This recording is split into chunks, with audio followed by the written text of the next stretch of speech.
Have you ever stared at a Renaissance masterpiece, like the Mona Lisa, and wondered, how did they do that? How did artists like Leonardo da Vinci capture that incredible lifelike glow, that subtle smile, that depth that feels like you could step right into the painting? The answer isn't just genius. It's also about a revolutionary invention that changed art forever: oil paint. Before the 14th century, the dominant medium was tempera. Imagine painting with egg yolk mixed with pigment. It dried incredibly fast, which meant artists had to work quickly, applying thin, almost hatch-like strokes. Blending colors smoothly was a real challenge. The result was often beautiful, but it had a flatter, more graphic quality. Then everything changed. While artists had experimented with oils for centuries, it was in the early Renaissance, particularly in Northern Europe around the 5th-10th century, that oil painting was perfected and popularized. Artists in places like Flanders, with Jan van Eyck leading the charge, figured out how to mix powdered pigments with oils, most commonly linseed oil. This simple change was a complete game changer. And now, before your mind drifts deeper into this peaceful journey, take just a moment to like the video, subscribe to the channel, and turn on the notification bell. Because every night, with true stories from the Renaissance, you'll fall asleep calmer, deeper, and more at peace. Unlike fast-drying tempera, oil paint dries slowly, very slowly. This might sound like a disadvantage, but for artists, it was a superpower. Suddenly, they had time to blend colors seamlessly on the canvas, creating smooth, subtle transitions from light to shadow. This technique, called sfumato, is what gives the Mona Lisa her mysterious, smoky quality. It was only possible with the slow, forgiving nature of oil. This extended drying time also allowed for a technique called glazing. Artists could apply thin, transparent layers of paint on top of each other. Each glaze would catch the light, creating a jewel-like luminosity and an incredible depth of color that tempera could never achieve. Think of the rich, velvety reds in a Titian portrait, or the glowing fabrics in a That's the magic of glazing with oil. The texture of oil paint itself was another revolution. It could be applied thickly in a technique called to create physical texture that catches the light and adds a sense of drama and reality to the painting. Or it could be thinned down to create the finest, most delicate details, like individual strands of hair or the intricate lace on a collar. This versatility gave artists an unprecedented range of expression. When this Northern European innovation traveled south to Italy, it was like adding fuel to the creative fire of the Italian Renaissance. Venetian artists like Duchenne and Giorgione embraced oil paint with a passion. Their city, with its humid climate, was actually better suited for slow-drying oils than for temp. They fully exploited the medium's potential for rich color and atmospheric effects, capturing the unique light of Venice and creating works that were sensual and deeply emotional. By the High Renaissance, masters like Leonardo, Michelangelo, and Raphael had fully integrated oil painting into their practice. Leonardo's experiments with oil on plaster for the Last Supper were famously problematic, but his mastery of oil on paneling canvas is undeniable. He used the medium to explore human psychology, capturing fleeting expressions and inner thoughts with a subtlety that was previously impossible. The invention of oil paint didn't just change how paintings looked. It changed what paintings could do. It allowed artists to capture the world around them with a new level of realism. From the texture of a piece of bread to the sorrow in a subject's eyes. Oil paint enabled a connection between the viewer and the painting that was more direct and more powerful than ever before. It shifted the focus from purely symbolic representation to a more humanistic, observational approach to art. So, the next time you're in a museum and you find yourself lost in the depths of a Renaissance painting, take a moment to appreciate the medium itself. That incredible realism, that vibrant color, that emotional weight, it all started with a simple mixture of pigment and oil. It was a quiet revolution that equipped artists with the tools they needed to not just depict the world, but to truly bring it to life on the canvas. It's a testament to how a single technological leap can unlock centuries of artistic genius. Atmospheric perspective in Leonardo's works, but to the heart of the Renaissance, a period bursting with innovation, creativity, and genius. And when we talk about Renaissance genius, one name inevitably comes to mind: Leonardo da Vinci. We know him as the painter of the Mona Lisa, the inventor of flying machines, a true Renaissance man. We're going to look beyond the famous smile and delve into a subtle yet revolutionary technique he mastered: atmospheric perspective. It's one of those things you might have noticed in his paintings without even knowing what it was called. It's the secret sauce that makes his landscapes feel so real, so deep, and so breathtakingly beautiful. So, what exactly is atmospheric perspective? Imagine you're standing on a hill, looking out at a mountain range. The mountains closest to you are sharp.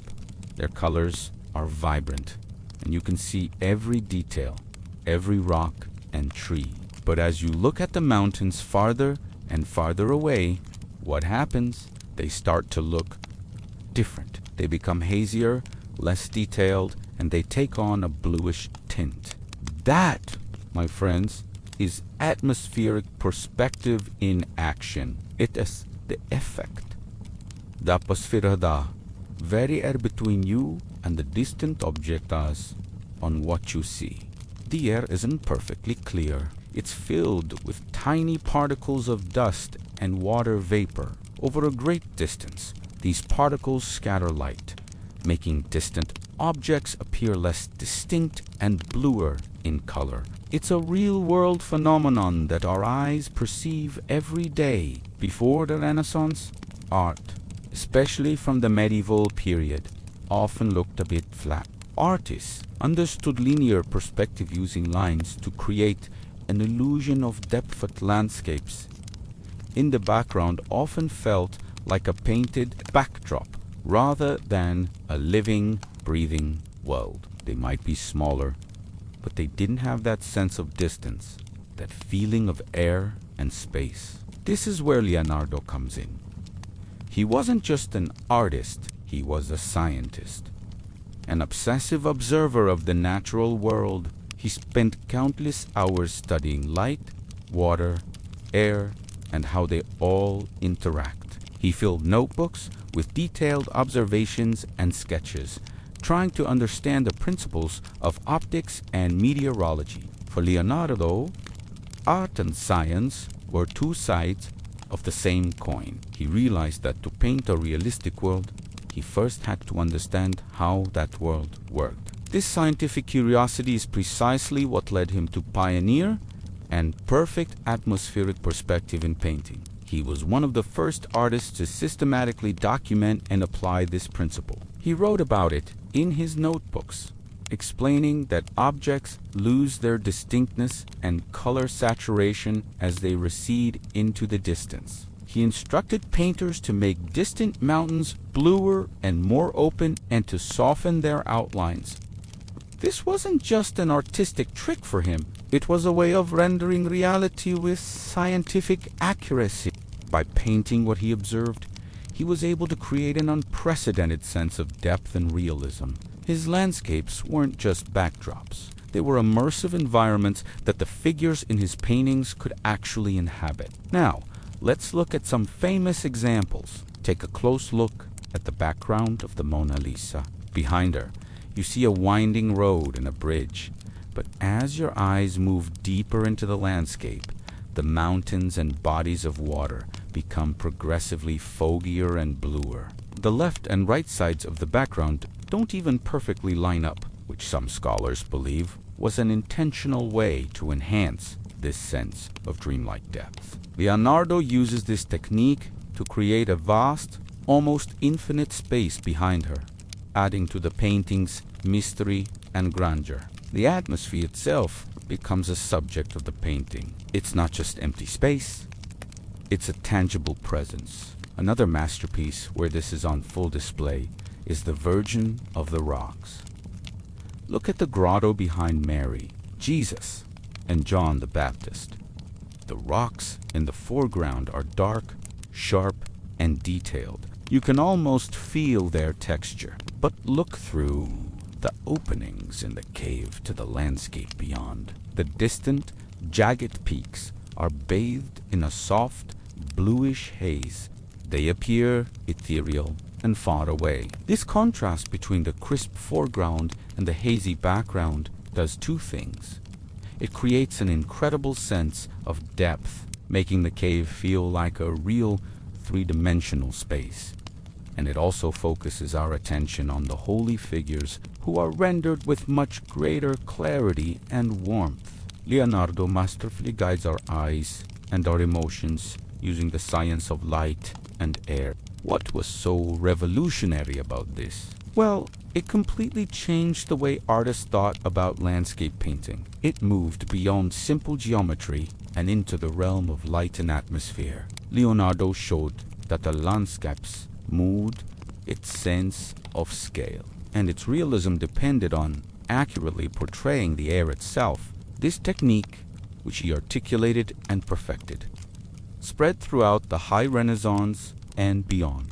Artists like Raphael and later painters of the Venetian school adopted and adapted it, each adding their own touch. The idea that a painter should consider the thickness of the air became a fundamental part of Western art education for centuries. So, Leonardo's use of atmospheric perspective wasn't just a stylistic choice. It was the result of his relentless quest for knowledge and his profound love for the natural world.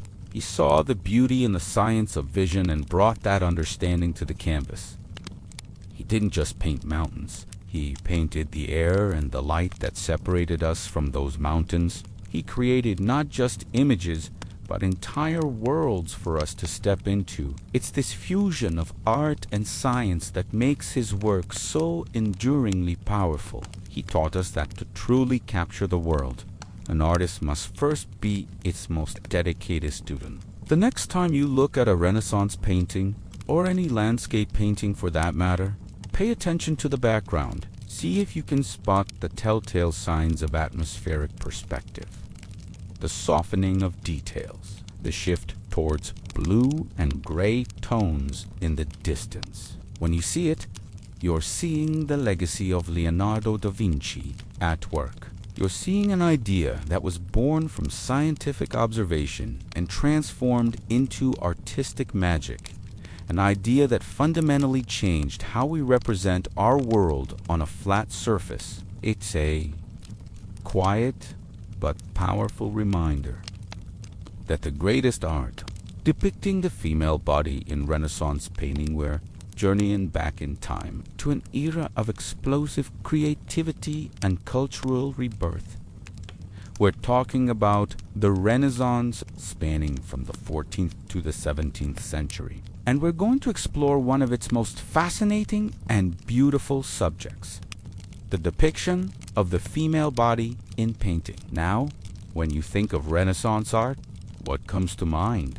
Maybe Leonardo da Vinci's Mona Lisa or Botticelli's Venus rising from the sea. These images are iconic, but they're just the tip of the iceberg. The way Renaissance artists portrayed women was a radical departure from the medieval art that came before it. Before the Renaissance, in the Middle Ages, the body was often seen as something to be hidden, a source of temptation. Art was primarily religious, and figures were often depicted as flat, stylized, and fully clothed. The spiritual was what mattered, not the physical.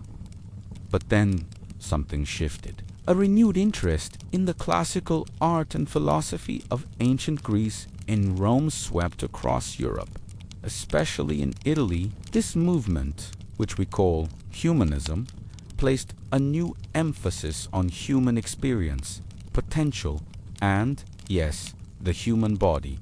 Artists began to study anatomy to understand how the body moved, how muscles worked, and how to represent it realistically on canvas. This led to a revolution in how the female form was painted. Suddenly, we see bodies with weight, volume, and a sense of presence. Take Massachao's Expulsion from the Garden of Eden, painted in the early 1420s.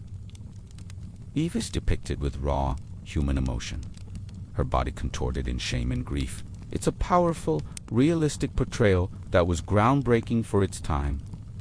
You can feel her humanity. This fascination with realism and classical ideals converged in the depiction of the nude. For the first time in 1,000 years, the female nude became a central and celebrated subject in Western art. But it wasn't just about painting a naked body. Artists used the nude to explore profound themes: beauty, love, virtue, and divinity. Let us look at one of the most famous examples. Sandro Botticelli's The Birth of Venus. Here, Venus, the Roman goddess of love, is not just a figure.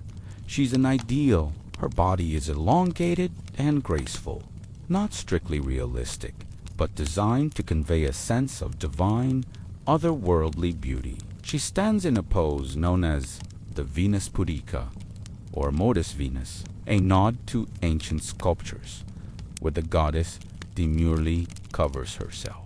This painting wasn't just a pretty picture, it was a complex Neoplatonic allegory, suggesting that physical beauty could lead the soul to a higher spiritual love. As we move into the High Renaissance, the period of Leonardo, Michelangelo, and Raphael, the ideal of female beauty evolves. The emphasis shifts towards a more robust and monumental vision of the female form. Think of Raphael's Madonna. His women are serene, gentle, and often have a healthy maternal roundness. They radiate a sense of calm and stability, reflecting the high Renaissance ideal of harmony and order. And of course, we have to talk about Leonardo da Vinci. His Mona Lisa is perhaps the most famous portrait in the world. While she is clothed, the painting is a masterclass in capturing the human form and spirit. The gentle turn of her body, the soft modeling of her face and hands, the way the light catches her skin, it all creates a sense of a living, breathing person. Leonardo spent years studying human anatomy, and it shows. He believed that a painter's job was to depict not just the physical appearance, but the motions of the mind. Then we have the Venetian school, with artists like Titian. Venetian painters were masters of color and light, and they brought a new sensuality to the female nude. Titian's Venus Urbino is a perfect example. This isn't a distant mythological goddess. This is a flesh and blood woman, reclining on a bed in a domestic setting, looking directly at the viewer with a confident, inviting gaze. The texture of her skin, the warmth of her body, the luxurious fabrics around her wrists, all incredibly palpable. This painting has been interpreted in many ways as an allegory of marital love, or simply as a celebration of sensual beauty. Whatever the intent, it set a new standard for the reclining nude that would influence artists for centuries to come. It's also important to remember who was commissioning these paintings. In many cases, these works were not for public display. They were created for the private chambers of wealthy and powerful patrons, princes, dukes, and popes. This context is key to understanding their meaning. A painting like Divina Urbino was intended for the private enjoyment of its owner, a sophisticated piece of art that spoke of wealth, education, and an appreciation for classical beauty. As the Renaissance spread from Italy to Northern Europe, artists like Albrecht Dürer and Jan van Eyck developed their own distinct styles. Northern Renaissance art is often characterized by its incredible attention to detail and realism. Take Van Eyck's Arnolfini portrait. The depiction of the woman, presumed to be the merchant's wife, is incredibly detailed, from the intricate folds of her green gown to the delicate features of her face. While not a nude, the painting is a fascinating study of the female form within a specific social context, hinting at her status, piety, and perhaps the hope for a family. Dürer, on the other hand, was deeply interested in ideal human proportions, creating detailed engravings of Adam and Eve that combined Italian ideals with a distinctly German precision and realism. So, what can we take away from all this? The depiction of the female body during the Renaissance was not a single, uniform thing. It was a dynamic and evolving conversation about beauty, science, religion, and what it means to be human. From the divine idealism of Botticelli's Venus to the sensual realism of Titian's nudes and the serene humanity of Raphael's Madonna's, artists used the female form as a vehicle to explore the biggest ideas of their time. They rediscovered and reinvented the body in art, moving away from medieval symbolism towards a celebration of human life and form. These paintings weren't just objects of beauty. They were revolutionary statements that shaped the course of Western art forever. The legacy of the Renaissance woman in all her varied and beautiful forms continues to inspire and challenge us today. Ever stood in front of the Mona Lisa, either in person or just looking at a picture, and felt like there was something magical about it? Like she's really there, about to breathe. A lot of that magic comes down to one groundbreaking technique, perfected by the master himself, Leonardo da Vinci. It is called sfumato, and today we're going to pull back the curtain on this artistic secret. We're diving deep into the heart of the Renaissance, a period from the 14th to the 17th century that completely reshaped the world of art. And at the center of it all is Leonardo da Vinci, a man who wasn't just an artist, but a scientist, an inventor, and a true visionary. He looked at the world differently, and he wanted his paintings to reflect reality in a way no one had ever seen before.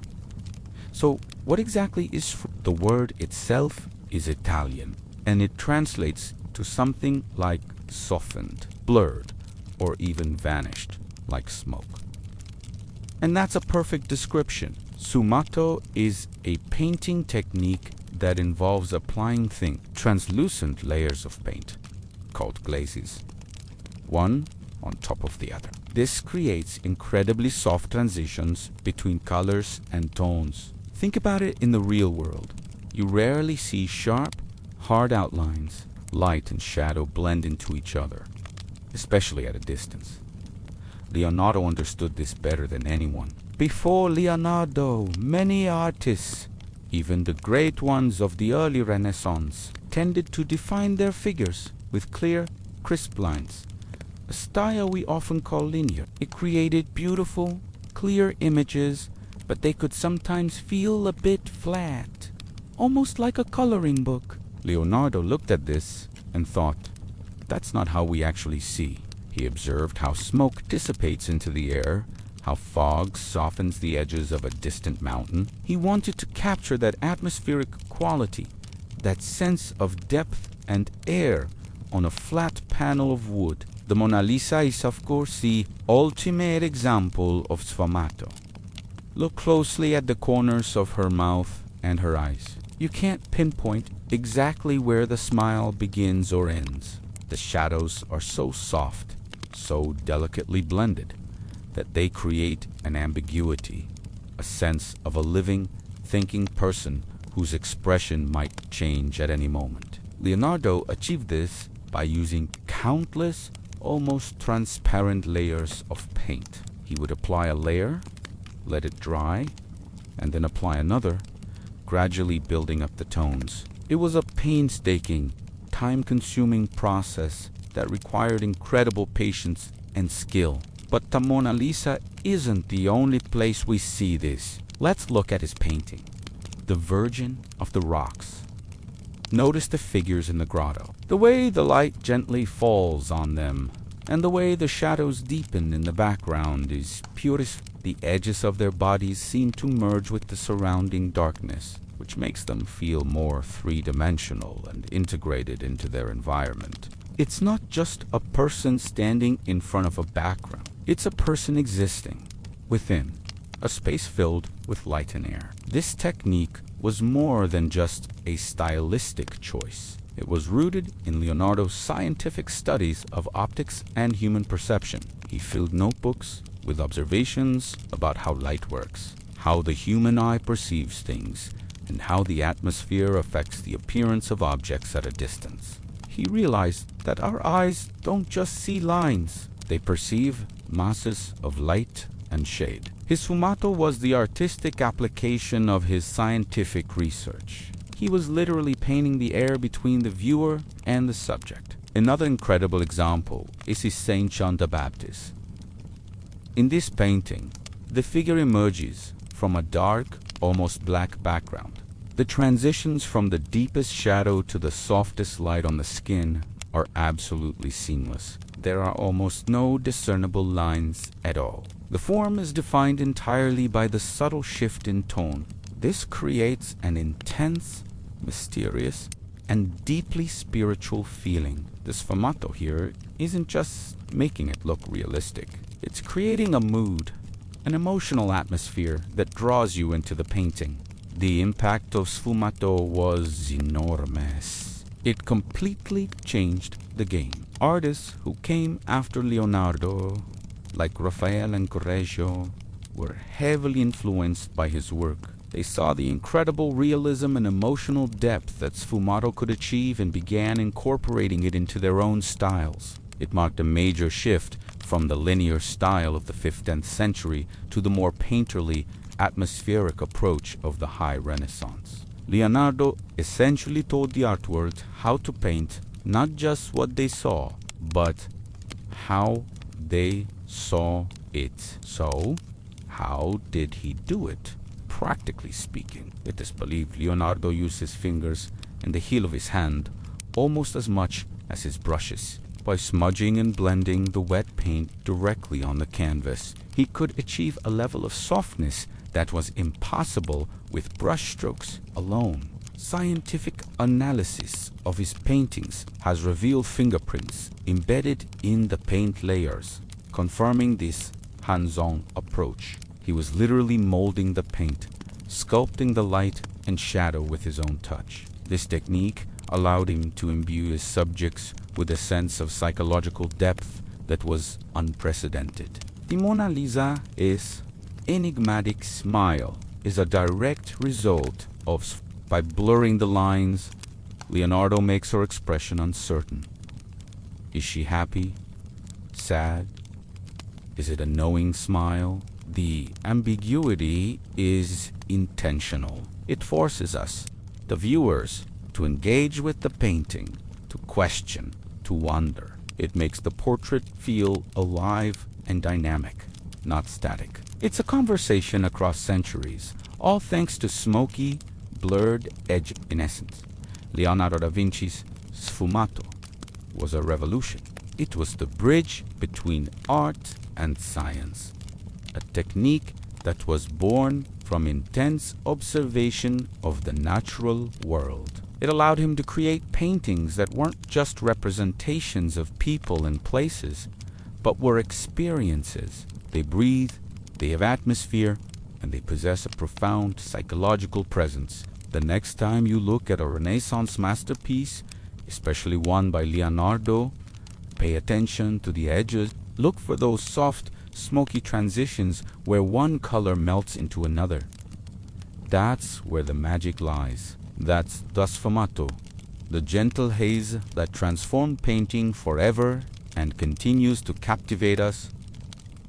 500 years later, it's a beautiful reminder that sometimes the most powerful statements are made not with sharp lines, but with a soft, gentle whisper.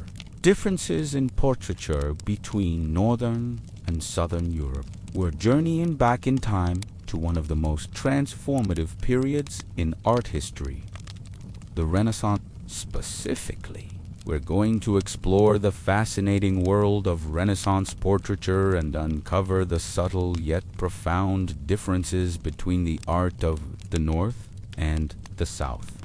So, what picture pops into your head when you hear Renaissance portrait?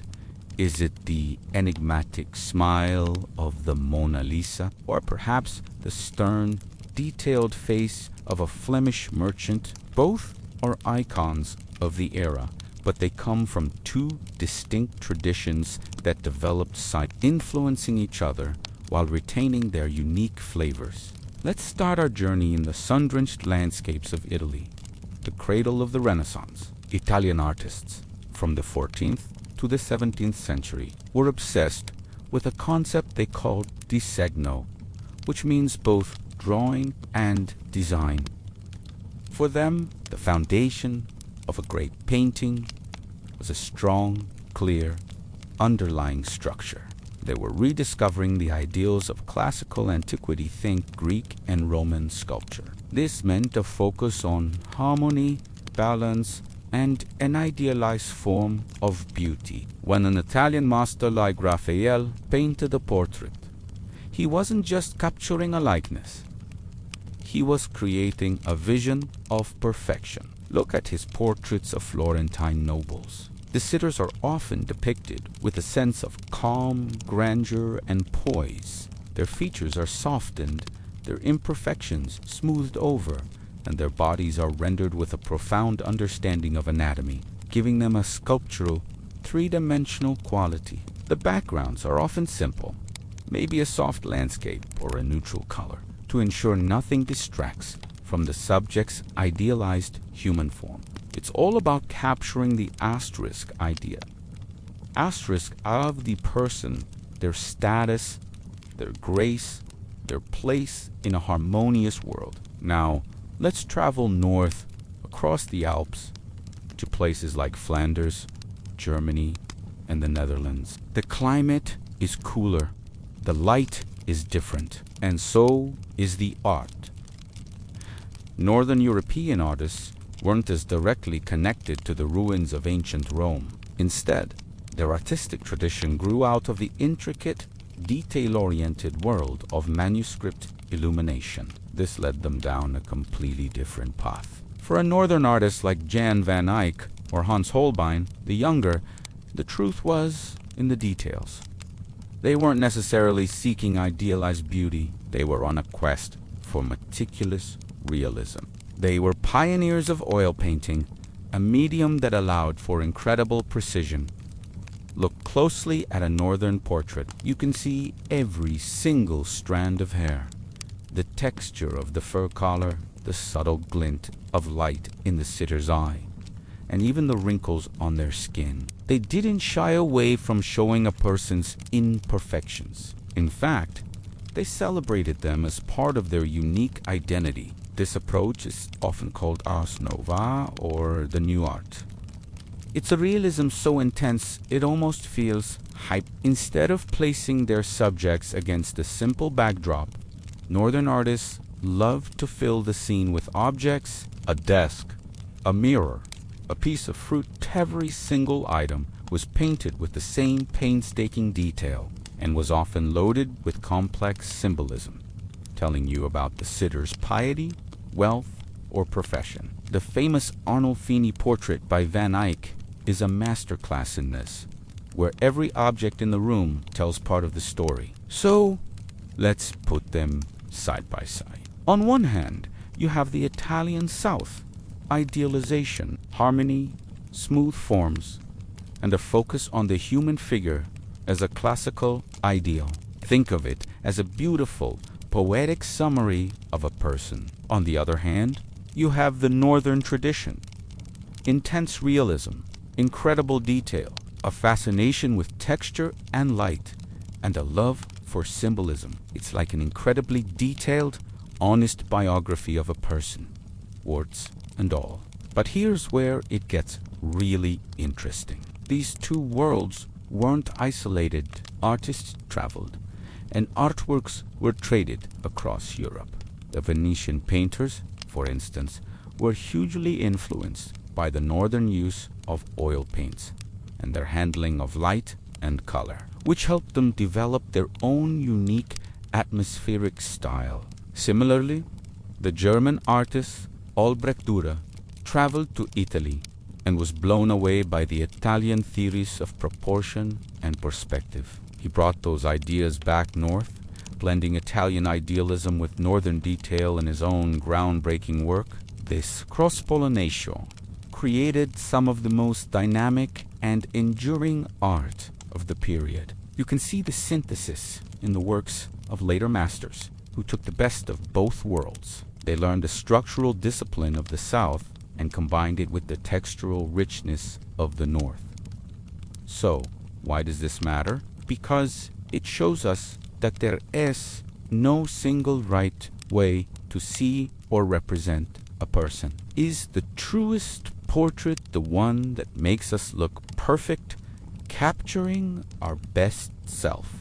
Or is it the one that shows every line on our face, telling the story of our life?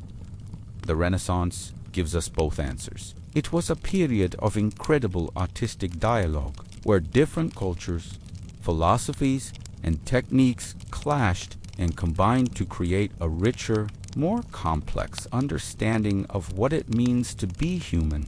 Next time you're in a museum and you find yourself in the Renaissance wing, take a closer look at the portraits. Try to guess where they might be from. Are you seeing the smooth, classical grace of the South, or the sharp, detailed reality of the North? It's like a little art history detective game. You'll start to see the story not just in the face of the person depicted, but in the very brushstrokes of the artist who painted them. Have you ever looked at a Michelangelo sculpture like the David, or a Leonardo da Vinci painting like the Mona Lisa, and just marveled at how real they look? How did they capture the human body with such breathtaking accuracy, as if stone could breathe and paint could hold a pulse? It wasn't just raw talent, though they had plenty of that. The secret, the revolutionary tool that powered this artistic explosion, was a deep, often controversial, and utterly fascinating dive into human anatomy. We're peeling back the layers of history to explore how the study of the human body during the Renaissance, from the 14th to the 17th century, completely transformed the world of art. It's a story of science and art becoming inseparable, of brilliant minds pushing boundaries, and of a quest to truly understand what it means to be human. Before the Renaissance, think about medieval art. The figures were often flat, stylized, and symbolic. The goal wasn't realism, it was to convey a spiritual message. The body was seen more as a vessel for the soul, not something to be studied in intricate detail. But, as the Renaissance dawned, a new way of thinking, called humanism, took center stage. Suddenly, humanity itself, our form, our potential, was worthy of celebration and study.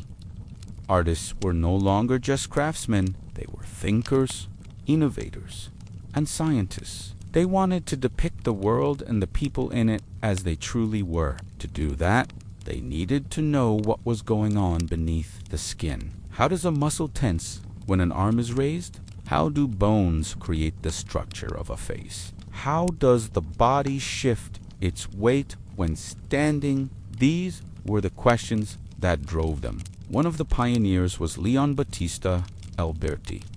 an architect and theorist. In his hugely influential book on painting, he urged artists to start with the skeleton, then add the muscles and sinews, and finally drape the skin over their drawings. He essentially told them, if you want to paint a person, you must first build them from the inside out. This was a radical idea. It meant art wasn't just about copying what you see, but understanding the underlying mechanics of what you see. This new hunger for knowledge led artists directly to the dissecting table. Now, this was a tricky business. Dissection was tightly controlled by the church and universities, and was usually reserved for medical students to observe a professor and a surgeon at work. Getting your hands on a human body for artistic study was difficult and often done in secret. Imagine the scene: a clandestine room, la chachi night by candlelight, with an artist sketching furiously to capture the details of muscles and bones before the body decayed. This is where the legend of Leonardo da Vinci truly comes alive. We all know him as the painter of the Mona Lisa, but he was equally a scientist and an anatomist. His notebooks are filled with some of the most detailed and accurate anatomical drawings ever produced up to that point.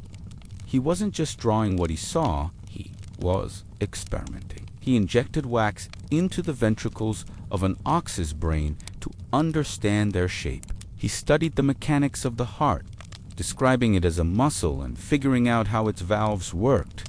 Centuries before this was widely accepted. For Leonardo, art and anatomy were two sides of the same coin. He wrote, "The painter who has a knowledge of the nature of the sinews, muscles, and tendons will know very well in the movement of a limb how many and which of the sinews are the cause of it." He wanted to paint not just the surface, but the life force, the motion, the very soul of his subjects. Look at his Saint Jerome in the wilderness.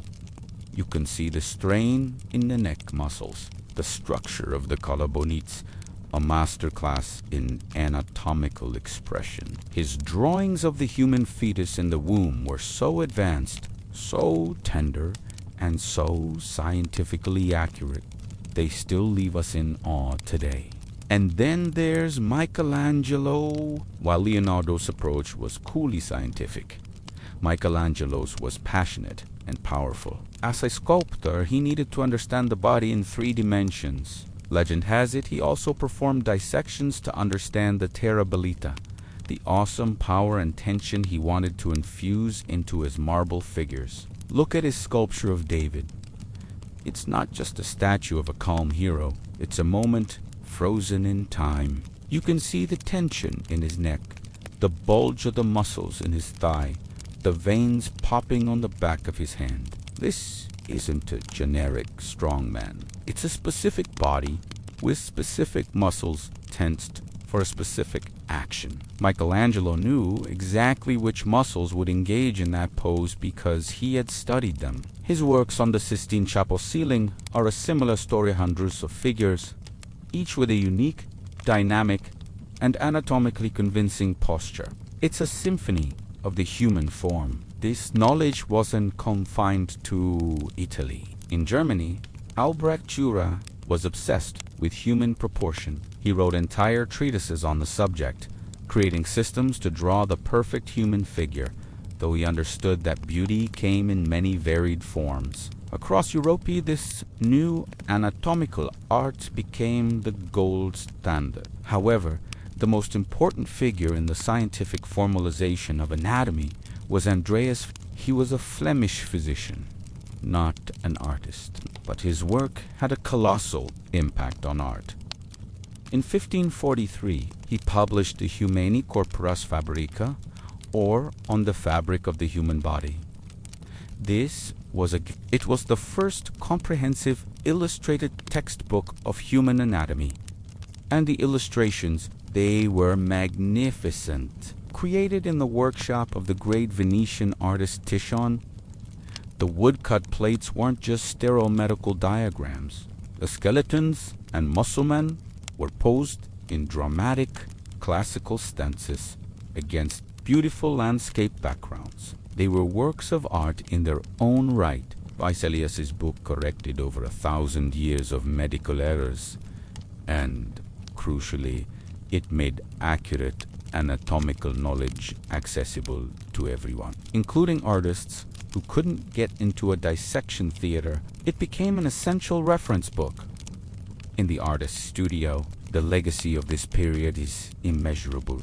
The Renaissance marriage of art and anatomy set a standard for realism and expression that influenced Western art for centuries to come. It taught artists to look deeper, to understand the hidden structures that give life to the visible surface. It elevated the artist from a mere copyist to an interpreter of the human condition. So, the next time you're in a museum and you find yourself captivated by a Renaissance masterpiece, take a moment to look closer. Appreciate not just the beautiful surface, but the incredible knowledge of the human body that lies just beneath it. See the artist not just as a painter or a sculptor, but as a scientist, a detective, and a storyteller who used anatomy as their language to tell the timeless story of us. Have you ever scrolled through your phone's photo gallery and wondered why we're so obsessed with taking pictures of ourselves?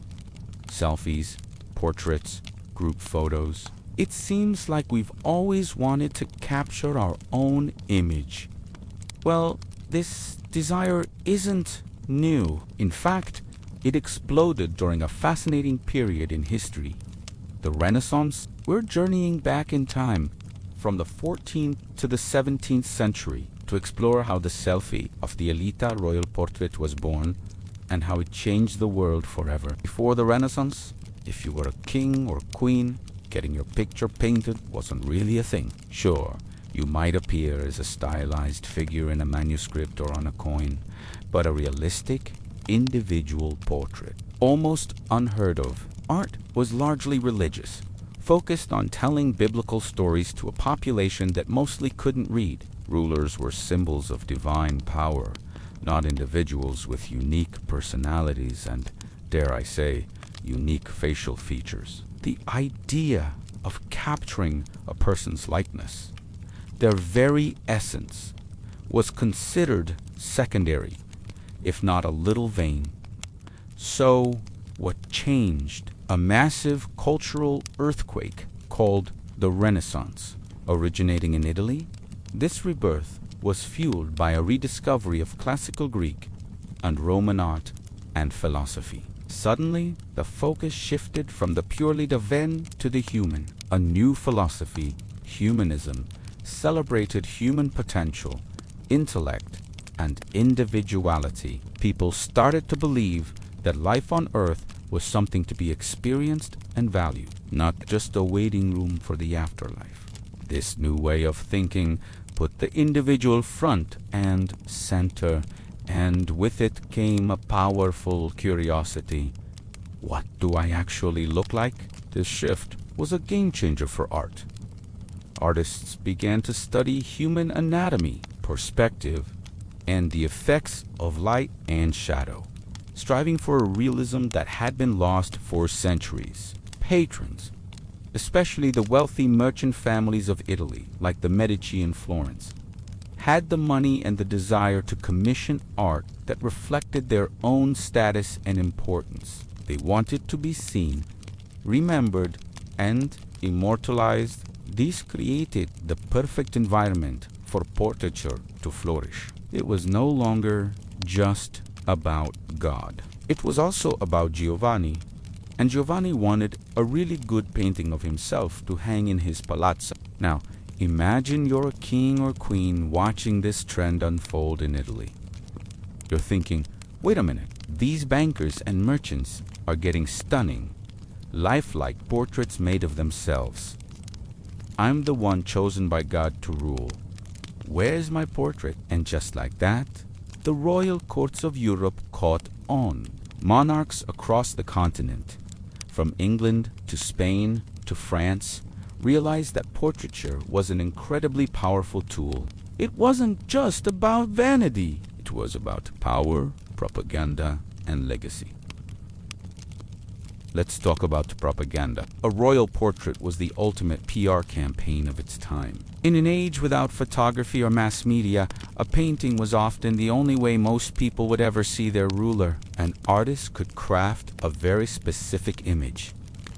Does the king need to look strong and warlike? Let's paint him in shining armor, like Titian did for Emperor Charles V.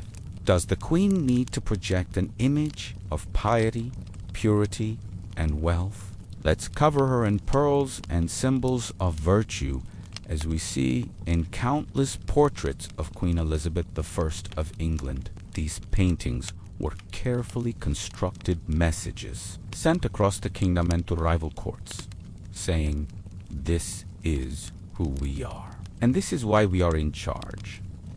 One of the pioneers who really understood this was Hans Holbein the Younger. When he worked for King Henry VIII of England, he created an image of the king that is still burned into our collective memory. Holbein's famous portrait shows Henry standing broad, confrontational, decked out in opulent fabrics, staring directly at the viewer. He looks powerful, immovable, and frankly, a bit terrifying. This wasn't just a painting. It was a political statement. It was a warning to anyone who dared to challenge him.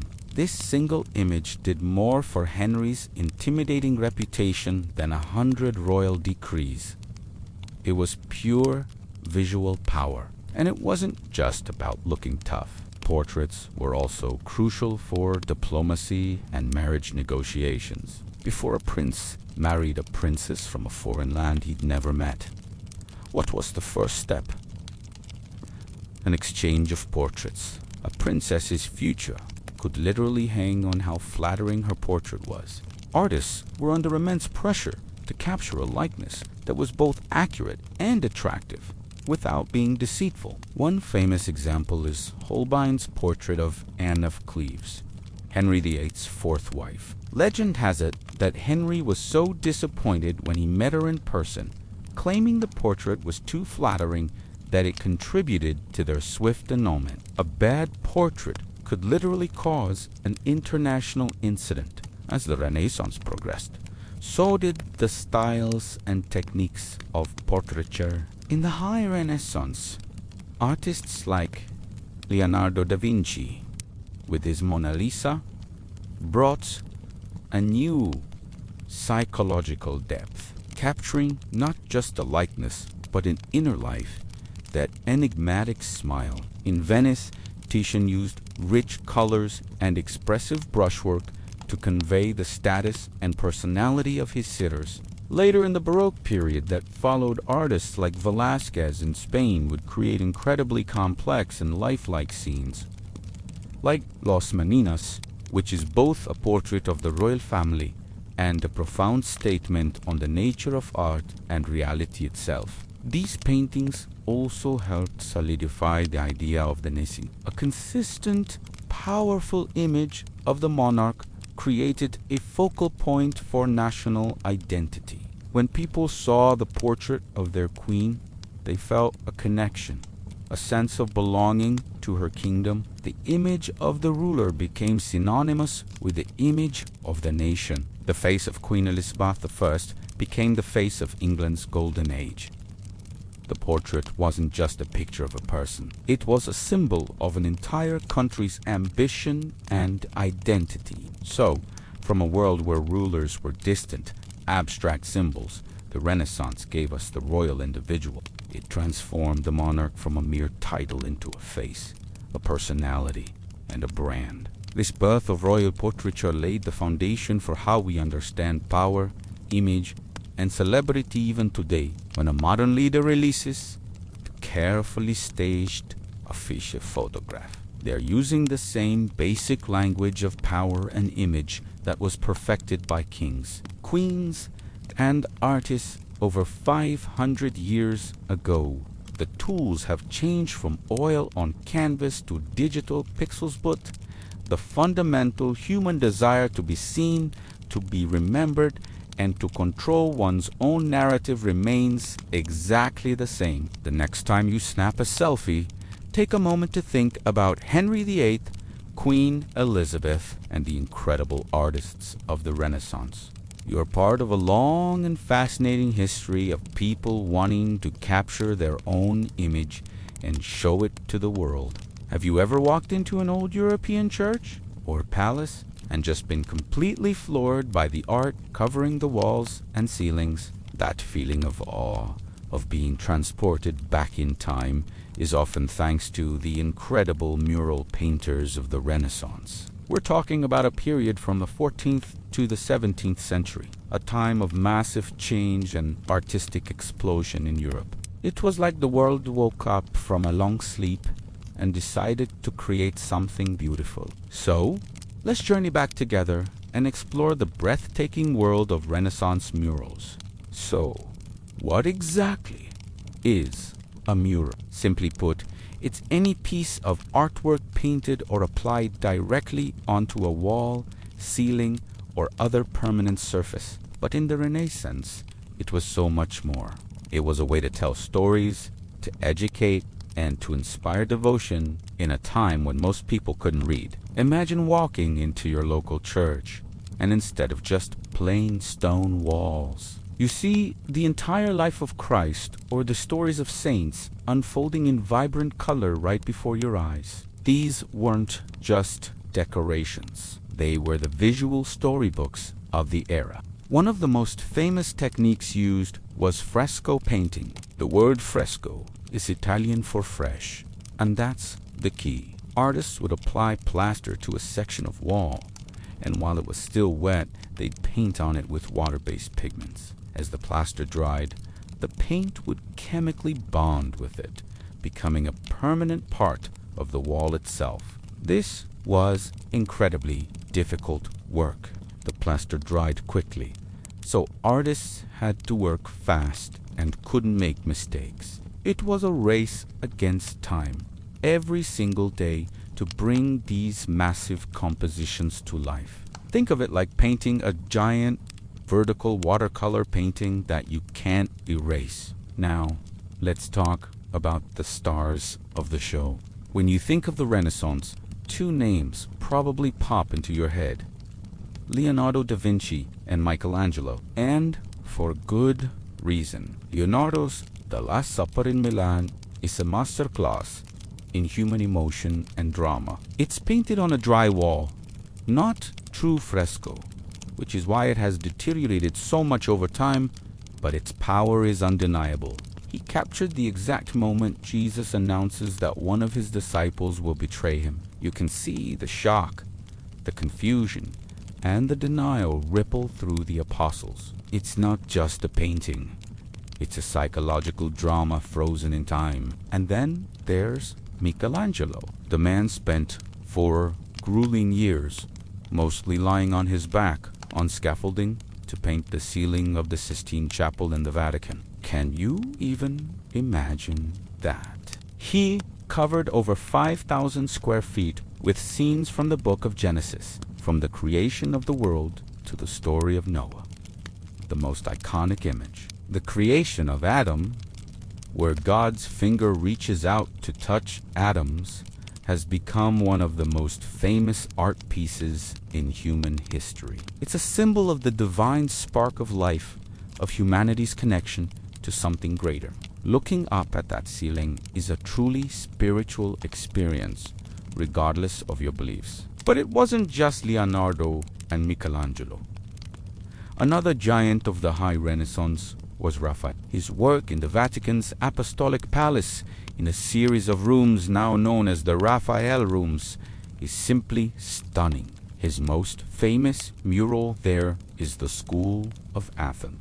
It's a fantasy gathering of the greatest philosophers and thinkers of ancient Greece, all set within a magnificent classical building. Plato and Aristotle are at the center, debating their ideas. It's a celebration of knowledge, reason, and the human intellect core values of the Renaissance. Raphael even painted himself into the crowd, a subtle signature from a confident young master.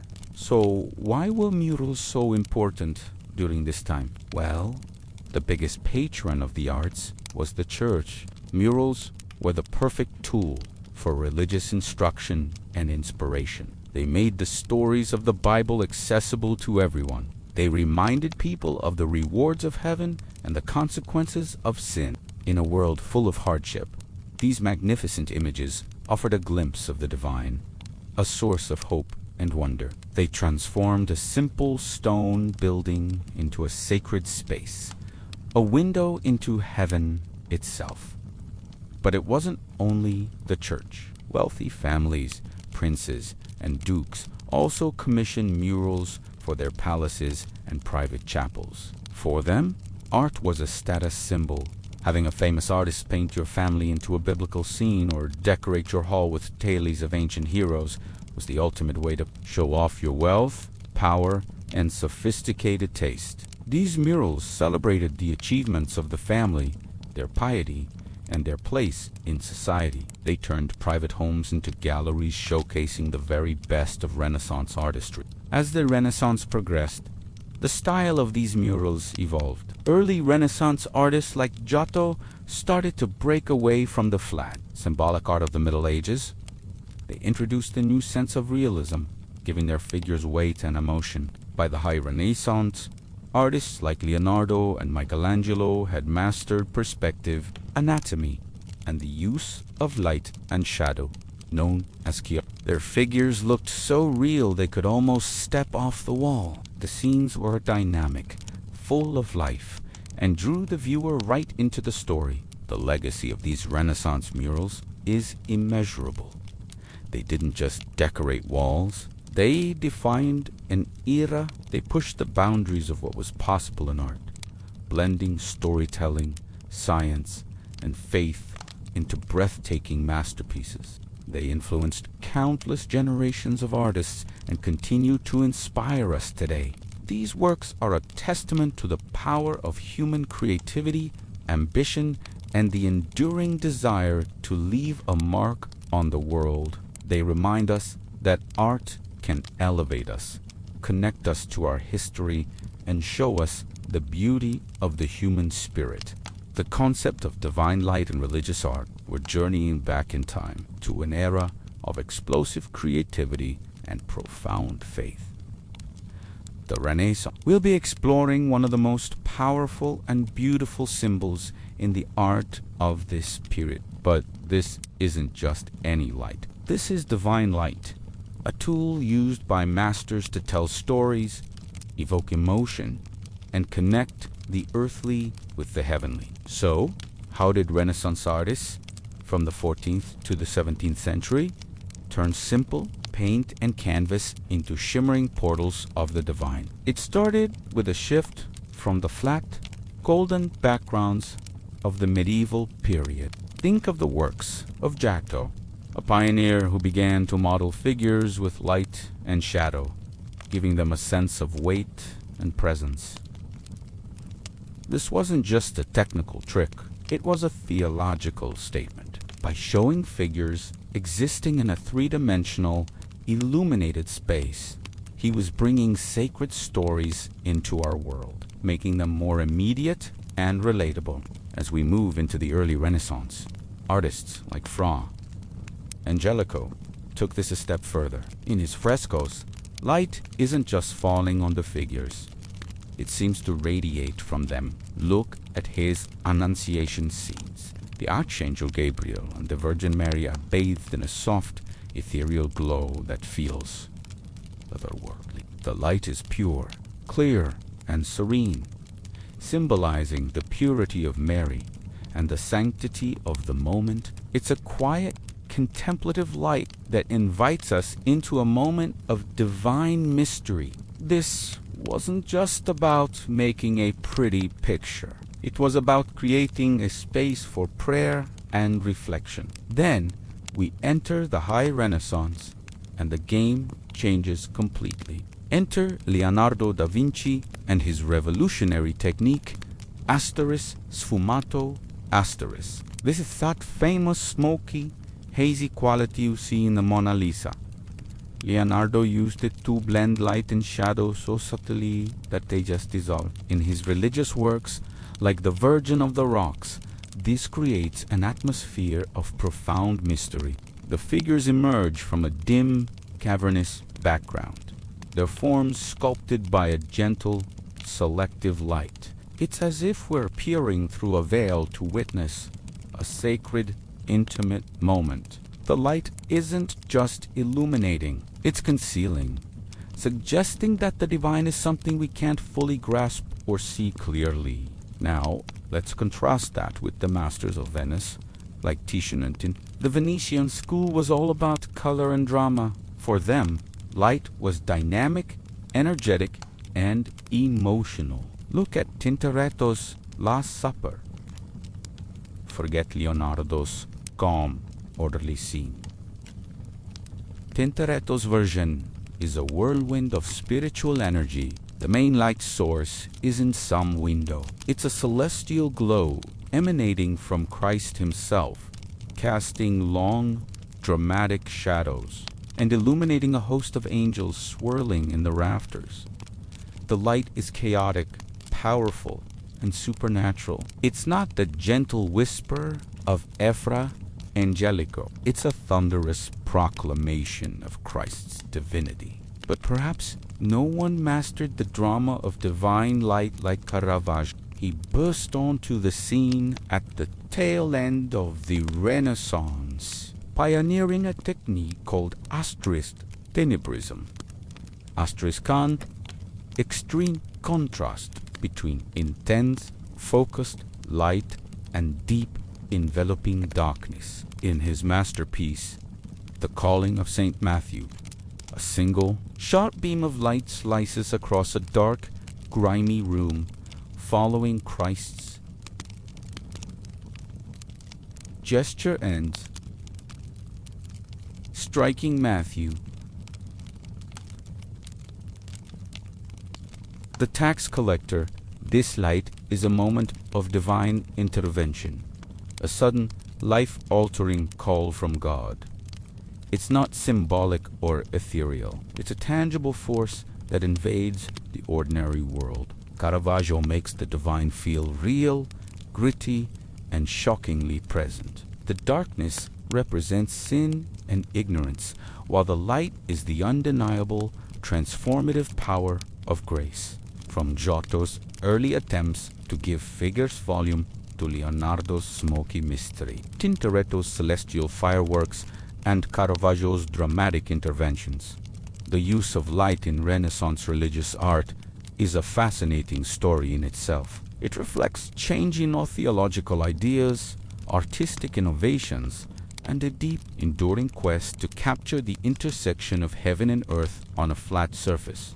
These artists weren't just painters. They were theologians, philosophers, and storytellers who understood that light, in its purest form, was the most powerful way to communicate the incommunicable. Next time you're in a museum and you find yourself standing before a Renaissance masterpiece, take a moment. Don't just look at the figures or the composition. Follow the light. Ask yourself, where is it coming from? What is it illuminating? And what is it leaving in the shadows? In those rays of paint, you'll find the very soul of the Renaissance still shining brightly for us centuries later. The impact of new mineral pigments on painters' works. We're journeying back in time to the Renaissance, from the 14th to the 17th century. This wasn't just a rebirth of ideas and culture. It was also a revolution in color. And what fueled this revolution? Rocks, or more precisely, the incredible new mineral pigments that gave artists a palette they could only have dreamed of before. Before the Renaissance, the range of colors available to painters was pretty limited. Think earthy tones, simple reds, and muted blues. But as global trade routes expanded, then alchemy, the ancestor of modern chemistry, began to flourish. A whole new world of color burst onto the scene. These weren't just new shades. They were pigments with incredible vibrancy and permanence that would forever change the face of art. Let's start with the most coveted color of them all, blue. For centuries, the best blue was ultramarine, made from grinding the semi-precious stone lapis lazuli. The name itself means over the sea, because it was imported all the way from mines in what is now Afghanistan. This stuff was literally more expensive than gold. As a result, artists used it very sparingly, typically reserving it for the most important figure in a painting, usually the Virgin Mary. Her iconic blue robes were a symbol of her holiness and the patron's wealth.